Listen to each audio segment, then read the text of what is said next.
સમાચારમાં આગળ વાત કરીએ તો અમરેલી જિલ્લામાં કમોસમી વરસાદથી ખેડૂતોએ મગફળીના પાક સંપૂર્ણ નષ્ટ થયો છે। ત્યારે સરકાર દ્વારા ટેકાના ભાવની મગફળી 125 મણની જાહેરાતથી ખેડૂતોમાં રોષ ફાટી નીકળ્યો હતો ને સાવરકુંડલાના જાબાળ શાંતિનગર ગામે ખેડૂતોએ મગફળી સળગાવી નાખીને વિરોધ પ્રદર્શન કર્યું હતું।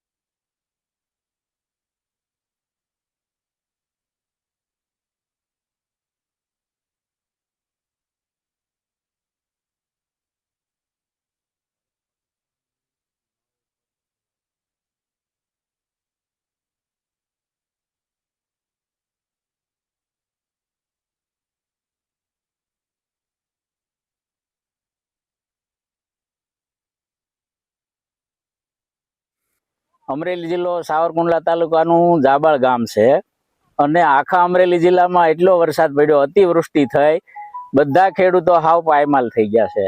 કોઈને કાંઈ લેવા જેવી સ્થિતિ નથી। આ મગફળી મારા ભાગ્યાને મેં વાવવા આપી હતી અડધો રથ, તો હવે એમાં કાંઈ મળે એમ નહોતું, તો એને બિચારાએ હળગાવી દીધી છે। એટલે આ પરિસ્થિતિ છે। તો સરકાર નકરા વાયદા મારે છે, નેતાઓ બધા વાયદા મારે છે, તારીખો ઉપર તારીખો આપે છે, કાંઈ સહાય કરતી નથી। અને અમે ખેડૂત છીએ, ભીખ નથી માગતા, અધિકાર માગવી છીએ। તો તમારે થોડુંક સમજવું જોઈએ। મતદાન ટાઈમે બધા આવી અને કહો છો આમ કરશું તેમ કરશું, એક આવો સમય આવ્યો છે તો તમે કાંઈ જરાય સહારો કરતા નથી, તો પબ્લિક કરીને શું કરે?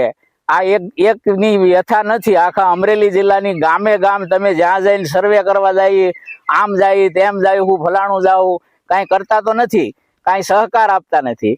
ગયા વર્ષે 200 મણની જાહેરાત કરી હતી, અત્યારે તારીખો ઉપર તારીખો મારી અને 125 મણની જાહેરાત કરી, તો ખેડૂતને શું કરી લેવાનું છે? ખેતી નભાવવી હોય તો થોડોક સહકારની જરૂર છે। સરકાર કાંઈક સામું જોવે। ખોટા તાયકા કરીને ખોટા ખર્ચા કરો છો, આ જગ્યાએ નાટ્ય કરો છો ને આમ બસું લઈ જાઓ છો, નેતા આવે ત્યારે આમ, ત્યારે તમારી પાસે બધું થાય છે। અત્યારે સહકાર ખેડૂતને થોડીક જરૂર છે, તો તમે જરાય સહકાર આપતા નથી।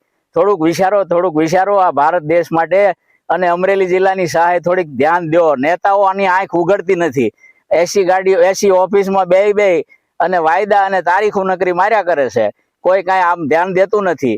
જરાક સહકાર આપવા સરકારને વિનંતી છે। બધું નો છૂટકે હળગાવી પડે વરસાદની લીધેથી। વરસાદ બહુ પડ્યો તે પછી બધું બગડ્યું છે। હવે તો આ ખર્ચો ઊભો થાય એમ નથી, અને 90,000 નો ખર્ચો કર્યો તો 10 વીઘામાં। આ થોડી સરકાર ખરીદે, માલ ખાધું હોય તોય મરી જાય માલ। એમાં બારી કાઢ્યા સિવાય કોઈ હળગાવ્યા સિવાય કોઈ છૂટકો જ નથી। ના છૂટકે? હા, ના છૂટકે હળગાવવું પડે। આ જ્યાર થઈ ગયું હોય અહીંયા પલ્લી 10 દી સુધી તો અનાજ બગડ્યું હોય તો માણા ખાય તોય મરી જાય, તો ઢોર ખાધું હોય તોય મરી જાય, એટલે હળગાવી નાખ્યું। એટલે હળગાવી નાખ્યું।